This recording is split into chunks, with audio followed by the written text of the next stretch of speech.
investment fund. The two countries have also settled a long-running maritime dispute.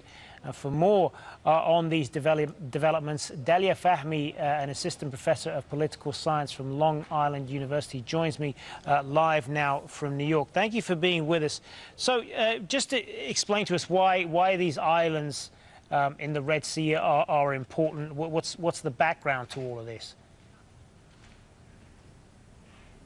So strategically, the islands are important because they sit in a really interesting place between Egypt and Saudi Arabia. In 1950, the relationship was so that they were ceded by Saudi Arabia as a protectorate under Egypt right before the establishment of the State of Israel. And we remember this is the only way through which Israel can get to the Gulf of Aqaba. The interesting thing about this is it was this blocking of the strait that led to the 1967 war. And since 1967 until 1982, this was under the protectorate of the State of Israel. And it was settled after Camp David in the Treaty of Peace in 1979 that was agreed to in 1981, that this would be a zone, Zone C, that was a zone that was only going to have U.S. Egyptian personnel, Egyptian civilian police, and members of this multinational task force for security. These two islands are really just 88 kilometers and 13 kilometers respectively, and they don't have any inhabitants on them. They're really security zones.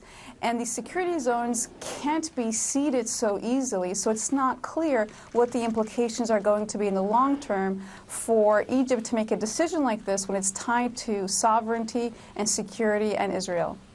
Yeah, how is Israel likely to react to this as well, and by extension the United States, which is, of course, a key ally of Israel in the region? Well, we haven't seen a response from the State of Israel or from the United States, but what is expected is this will be seen as quite possibly a rethinking of parts of the Camp David Agreement and what this peace treaty that was signed in 1981 really means in the long term. What we're seeing, if we take a wider view of this moment, is that Egypt finds itself kind of in a corner vis-a-vis what's happening in Italy today and in the mandate that was issued by the European Council criticizing it. And so by entering into these kinds of agreements with Saudi Arabia, Egypt is trying to return into a greater sphere of international influence by hedging its bets at this moment. And so we saw in this past week was not just this today, but also this bridge to be built between Egypt's Sinai Peninsula to Saudi Arabia that would go over this part of the Red Sea. We also saw the $16 billion agreement of loans and aid, and also the strategic kind of symbolic naming of the bridge after the Saudi Arabian king.